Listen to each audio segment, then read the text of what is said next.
fighters, training camp is all about putting in the work.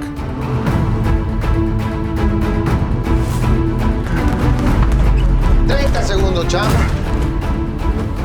But when it comes to Nate Diaz and Jorge Masvidal, nothing is predictable. We have this bitch.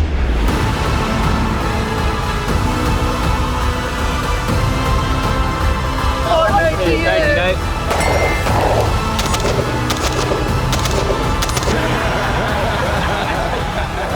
Nate Diaz, media in this bitch. The best media gang around West Side. Blam! And as their rivalry escalates, there's no telling how it will end.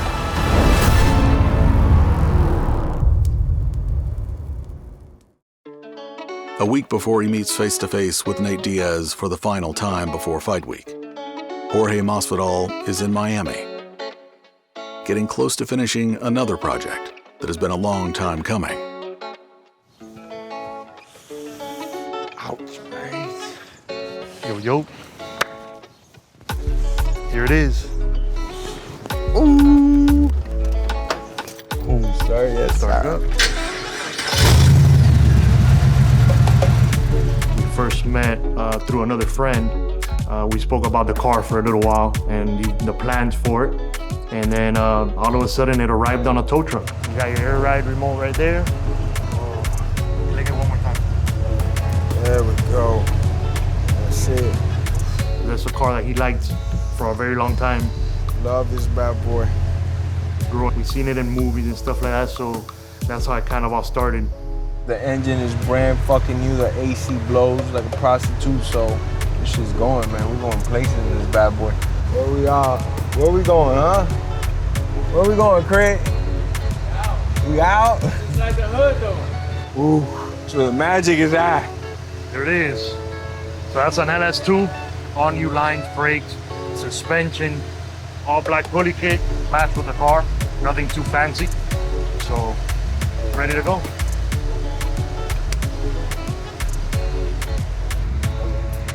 We put a lot of time and blood, sweat, and love into the car because we knew what it meant to him. I know that's what he puts into his fights. He's very dedicated to it. And he's gonna take it, he's gonna win. About to take over. Once again, whoop that so-called gangster on the two, I don't know what the fuck. He's about to get murdered, bro. Dade County, baby.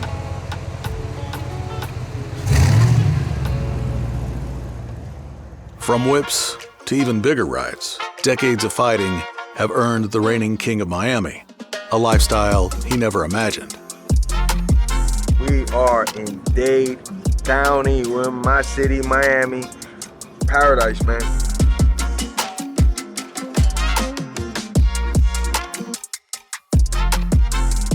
Headed to the Bayside to get this shit fucking cracking. There was a lot of respect going into the fight, you know, because the shit that Nate had done, I fucking always respected him in the sport and how he fought and how he carried himself. But then after I whooped his ass, he said I was a coward. He said I was a quitter. I didn't get it, you know, because they awarded me the belt. Take that shit up with the commission if you don't like it, you know. I'm gonna get in Nate's face. He's gonna feel the South Florida heat. He called it perfectly a while ago. He said I was a gangster, but I ain't no West Coast gangster. 100,000,000% right, I ain't no West Coast gangster. So I got a lot of love out there for them, and they got a lot of love for me. I'm a South Florida goon.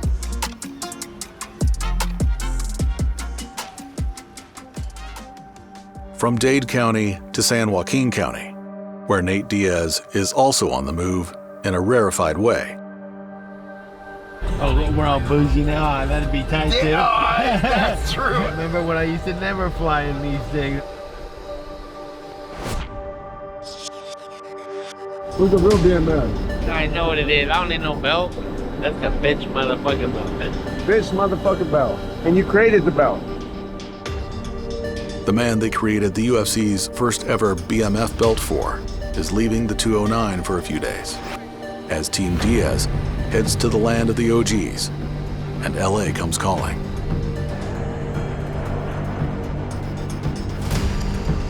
And Stockton may have a lot of things, but it doesn't have a beach quite like this.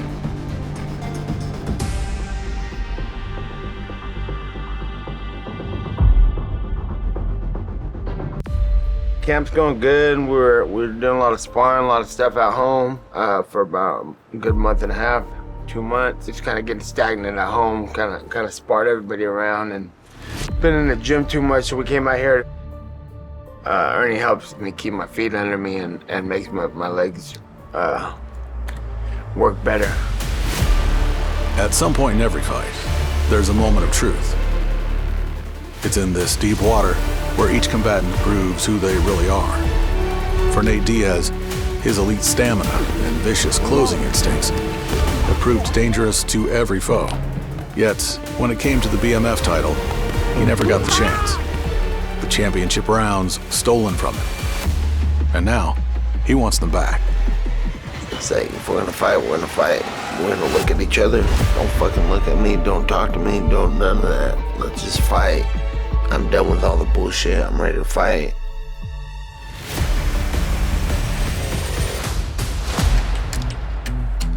While Diaz has revenge on the mind, Masvidal starts his day the Miami way. They revive dead people with the coffee over here. Basically, the Cubans found a way to hack crack cocaine, turn it to liquid form. Boom. This is an original croqueta. Come here, get closer, man. Zoom in on that pork, that ham. This is non-kosher, non-halal. Sorry to all my brothers that don't eat the pork. But this is a long-standing tradition in the community of Latins. Oh. Holy smoke.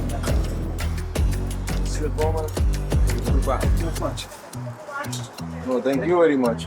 All right, there you go. You hold that camera better now.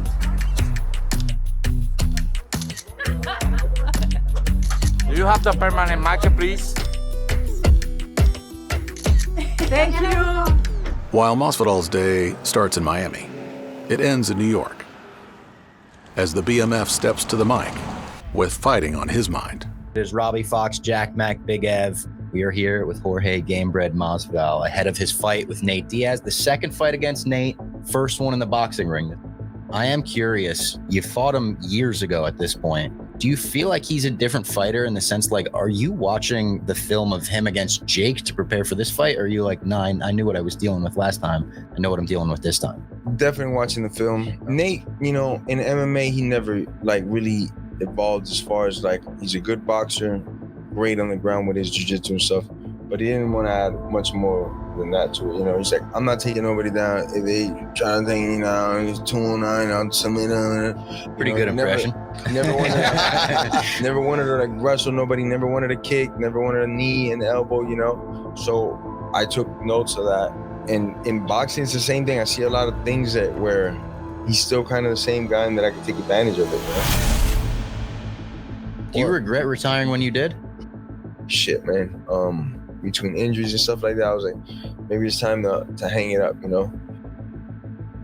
I hung him up and then like, I didn't do shit for like, I don't know, 45, 50 days. I didn't do a fucking thing. Fell into like a deep depression. Shit got a little crazier. My pops got locked up. That's when I hit like rock bottom. And on that day that he got locked up, I went and put my running shoes on and I ran in like 2 hours. I just fucking put my shoes on and just went that way. You know, and when I came back, I just felt so fucking good. And I was like, man, I'm gonna work out every day of my fucking life whether I have a fight or not. Just how I did as a kid, you know, I just space out and start running and then like the answers just come to you. For Jorge Masvidal, as long as he can remember, this is how it's been. Training as an antidote for life itself. And with his head trainer Jorge Capetillo at his side, Masvidal remains ready. Because while retirement may have briefly called to him, the competitive fire within him still burns as deeply as ever.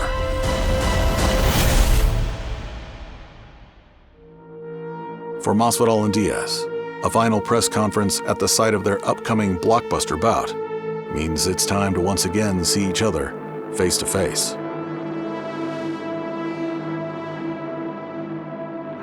I could just have you forge it. Fucking delinquent. I used to do many detention hours a day, every day.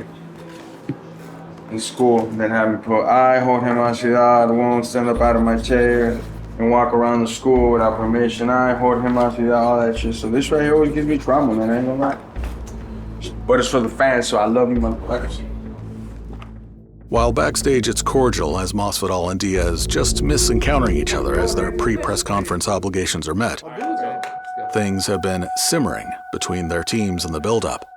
And soon, they will boil over.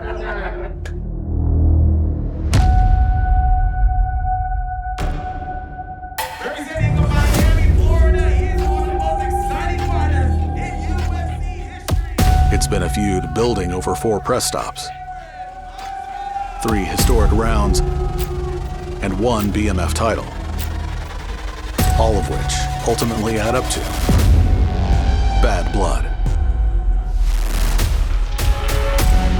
Nate, you got pride, you're a competitor like no other. What would this victory mean to you? It don't mean shit. I plan on beating everybody I ever fight. What do you care about, Nate? Not this fucking press conference, bro. I'm sick of sitting here. I'm sick of looking at it. All of these motherfuckers, I'm sick of looking at you too. Sick of this whole shit. Sick of looking at this motherfucker this whole time. What annoys you about him?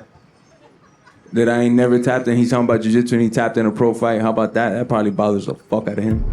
I ain't never tapped in my whole fucking career. Bitch, I started my career right there and he's a fucking black belt. What about you? I ain't You never choked tapped. with a motherfucker standing on I your got head. choked Standing out. up like a little kid. I'd rather die than tap, motherfucker. That's the difference between me and you. And we're gonna prove it July 6th.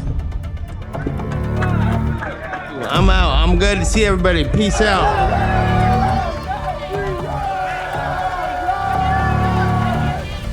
Square with yourself, motherfucker.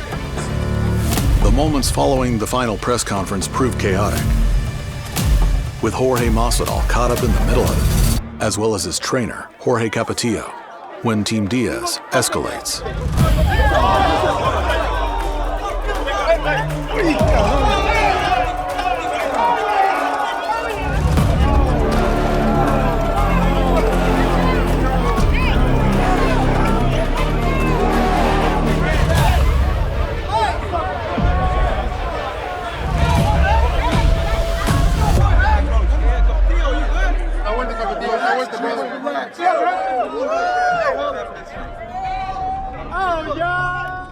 While Masvidal checks on Capetillo, Team Diaz closes ranks.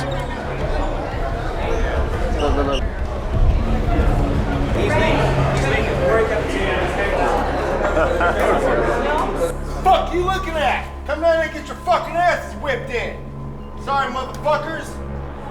Yeah, turn around, bitch.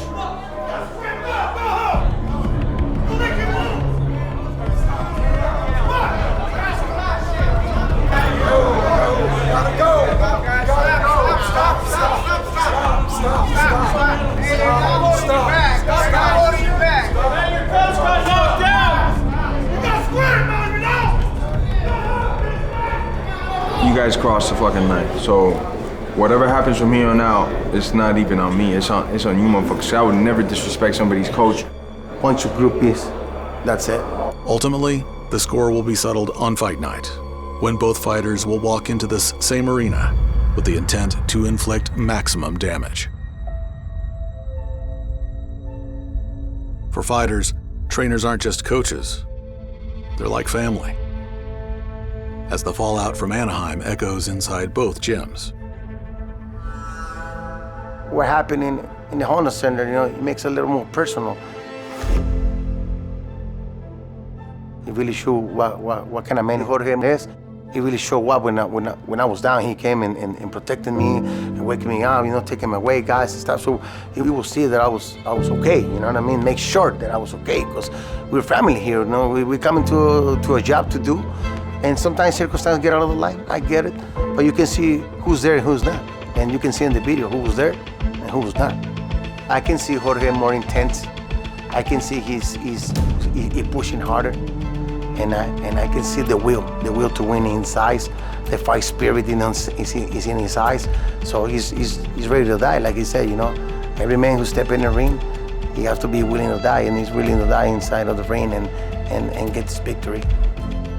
He has trained many world champions, from jump rope all the way to them fighting for a world title. Me and Capetillo have a special chemistry where we'll be together for a very long time, just training and getting after it.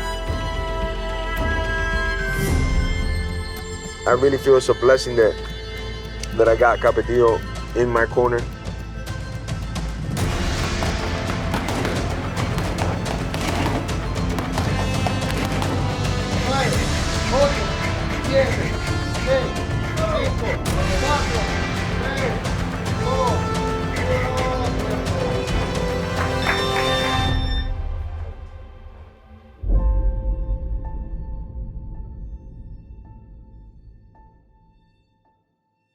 "500 miles away.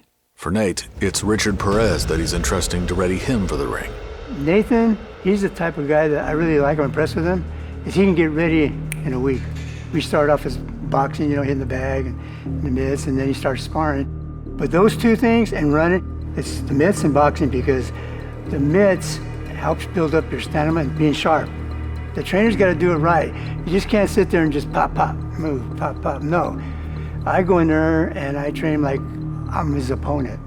Sometimes he hits me, but hey, it's the name of the game, On fight night, regardless of emotion, it will come down to superior strength, strategy, and execution. But if these three elements make up a fighter's primary arsenal, their trainers are their secret weapon. Nate's training regimen is notoriously brutal, and that means recovery in any way possible. Therefore, outside the gym, cutting-edge techniques are being readied. This is a high-pressure cryogen medical device. It breaks down inflammation, pain management. It really helps you healing. It gets down to very, very cold temperature. Just a Ryobi, carb buffer. It works the best. I'm a biohacker, man. I invented my own tools because I need certain tools that it wasn't in the market. I've known Nate, I know what he needs. I'd watch him before practice, certain body part, he would stretch out and I can see. And I know, Nate has done a lot for me. A lot of the people in the team, so I want to give that back, 100%, He works on all kinds of people, been doing it a long time. He'll always find something new and he'll try some stuff works, some stuff, you're like, get that out of here. After practice, if Team Diaz is letting Team Masvidal get to them, they aren't showing it.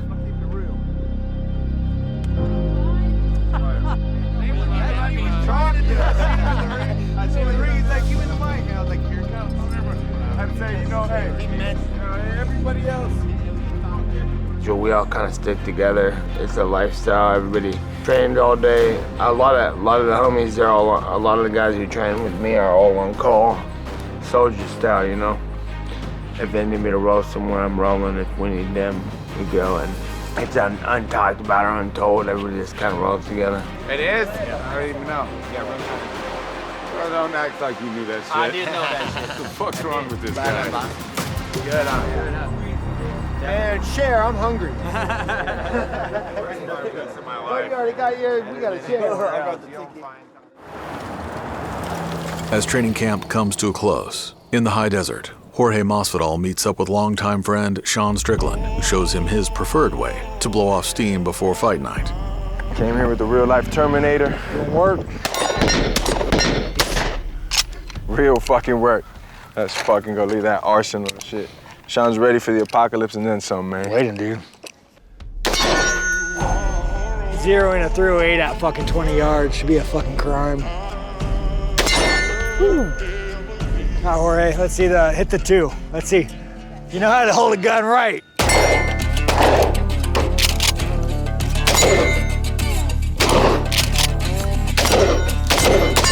Yo.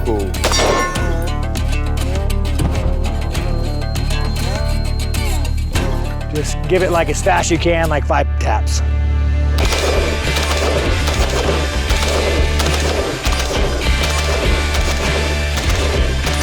Let's go.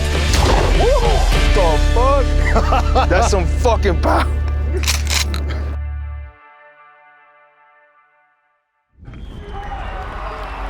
For two of the realest fighters combat sports has ever known. Two men whose actions speak louder than words. Hey.